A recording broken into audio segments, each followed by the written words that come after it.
Bonjour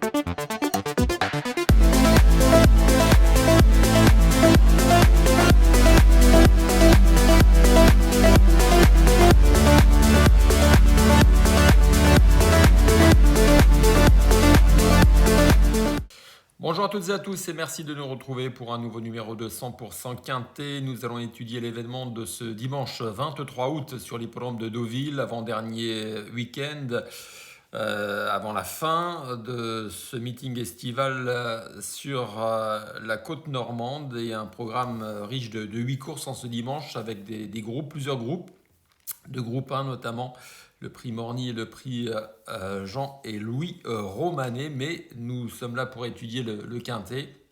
Il s'agit d'un super quintet, un Someday grand handicap doté de 72 000 euros d'allocation réservé à des chevaux âgés de 3 ans et plus. Nous allons tout de suite regarder les forces en présence ensemble. Il y aura 2000 mètres à couvrir et une donnée importante à connaître, c'est que la pluie a fait son retour, notamment en Normandie, et que le terrain sera assoupli par rapport à ce qu'on a connu depuis plusieurs semaines désormais, puisqu'il est affiché officiellement sur le site de France Gallo, très souple, un pénétromètre annoncé à 4, mais évidemment c'est une situation qui pourrait évoluer dans les prochaines heures, donc renseignez-vous bien quant à l'état du terrain, car c'est important. Certains chevaux ont une réelle aptitude à cette surface. Les forces en présence, je le disais, dans cette épreuve disputée à 15h15, avec de bons chevaux de grand handicap. Dromard a gagné un gros handicap. Thiego The Force a montré dernièrement qu'il pouvait tenir cette distance. Daring Prince a figuré au niveau supérieur. Le combat continue aussi est une jument sympathique entraînée en Normandie par Stéphane Vattel, tout comme Daring Prince, et qui tente sa chance désormais avec sa valeur 43 dans un handicap. Gerhard Terborch, le numéro 5, a également des références dans ces gros handicaps quintés. Johnny Hammer, c'est l'une de mes priorités. Cheval de terrain lourd, le numéro 7, Ganas, première chance. Le 7, Everillo, est également capable de finir dans les 5 premiers. Le 9, Pacifiste, difficile à cerner. Il nous revient du Qatar. Pourra-t-il s'adapter à cette piste assouplie, même si à la base c'est un cheval français, européen, mais dans cette catégorie, il doit encore tout démontrer. Le 10, Paolino, monte de catégorie en étant en forme. Le 11, Stenberg, fait partie, à mon sens, des outsiders. Le 12, American Glory, on attendait beaucoup mieux de sa part dans le quintet réservé aux juments, et malheureusement, elle nous a laissé sur notre faim. Prince des Villes, le numéro 13, c'était la grosse note en dernier lieu. Le 14, Nous y sommes, et le 15, Guirette, en bas de tableau, font partie des outsiders. Voilà donc en ce qui concerne les forces en présence, et nous allons désormais entrer dans le vif du sujet avec mes 5 favoris. C'est parti.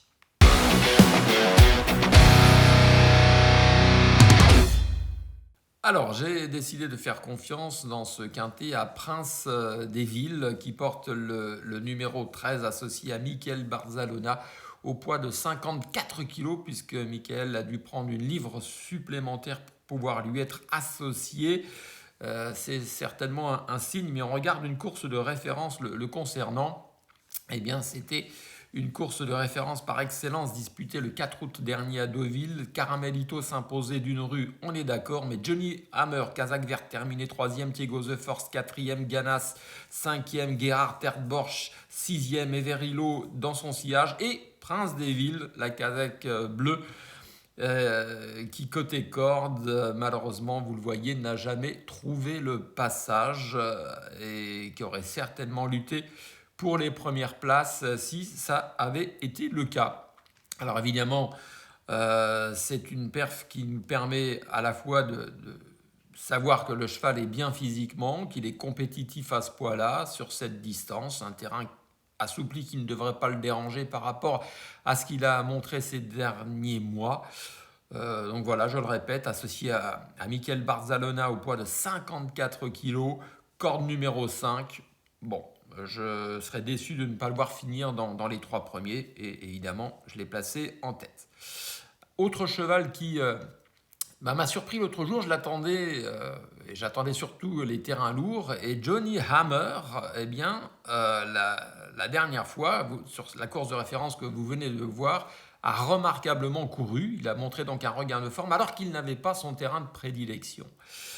Et je vais vous montrer une course de ref qui va vous le démontrer. C'était le week-end de l'Arc de Triomphe 2025, le 5 octobre précisément, où Johnny Hammer s'était imposé, vous le voyez sur ces images, dans des conditions climatiques qui ne seront peut-être pas les mêmes ce dimanche à Deauville, mais en tout cas démontrant son aptitude aux pistes profondes. Johnny Hammer donc est en regain de forme, une distance qui lui convient, correctement située sur l'échelle des valeurs. Tous les feux semblent clignoter au vert. Une certaine fraîcheur puisque finalement il a assez peu couru cette saison. Une corde numéro 8 et un jockey, Olivier Dandigné, qui s'entend à merveille avec lui. Donc tous ces éléments m'ont incité à lui faire confiance. Pareil, avec le retour de la pluie en Normandie, je serais déçu de ne pas le voir disputer les premières places. Derrière mes deux bases qui me semblent solides, c'est beaucoup plus ouvert. Donc je continue à faire confiance à Droumard. On va regarder la façon dont il a construit sa victoire le 29 mars dernier sur l'hippodrome de Saint-Cloud. Et ce jour-là, Kazakh Jaune, il s'était tenu en embuscade et vous le voyez dans la phase finale, s'était vraiment montré accrocheur, lutteur pour venir battre un certain Sabroso. Ce n'est pas n'importe qui, Sabroso, parce que c'est un cheval qui, au printemps, s'est littéralement baladé dans un quintet à Longchamp, dans un terrain lourd. Et donc, j'avais vraiment beaucoup aimé la pugnacité de ce Drumard qui rendait 2,5 kg à Sabroso ce jour-là.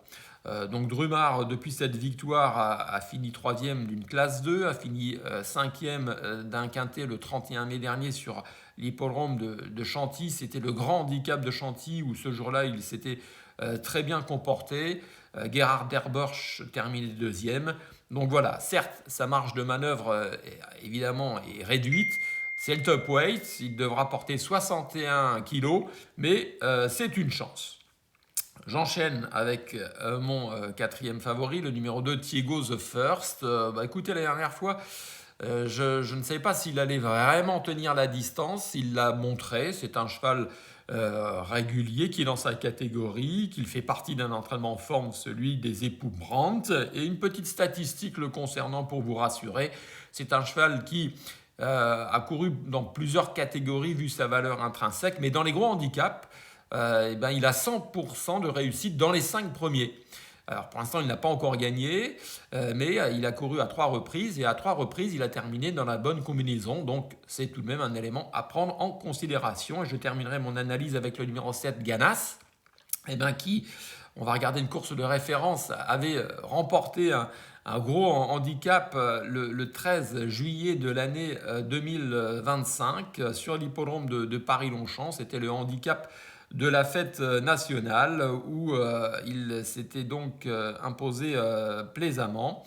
Derrière cette victoire, il avait été pénalisé évidemment de 3 kg, mais avait ensuite été écarté des pistes pendant près d'un an. Et depuis son retour le 10 juillet dernier, il a montré une bonne forme, et notamment dans la course de référence que vous avez vue en début d'émission, début août, où Caramelito s'imposait. Ce jour-là, Ganas avait montré qu'il était d'ores et déjà compétitif dans ce genre d'épreuve. Donc c'est plutôt rassurant le concernant. Raison pour laquelle je l'ai retenu. Voilà donc en ce qui concerne mes 5 favoris que je vais vous récapituler dans la foulée.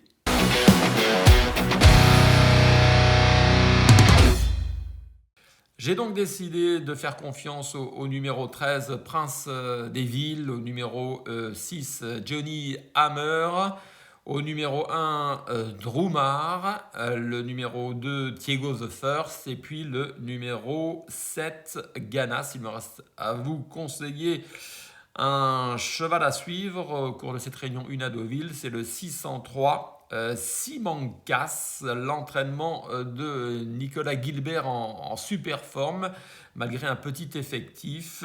Il présente donc le 603 Simancas, une jument dans la deuxième partie du handicap divisé, qui a tout de même signé pas moins de 2 succès depuis le mois de mai dernier. Et malgré 2 pénalités sur l'échelle des valeurs, elle n'a peut-être pas encore montré ses limites. C'est une jument qui est en super forme, qui a repris de la fraîcheur depuis son succès du 7 juillet à Chantilly et qui s'entend à merveille avec Léa Bales.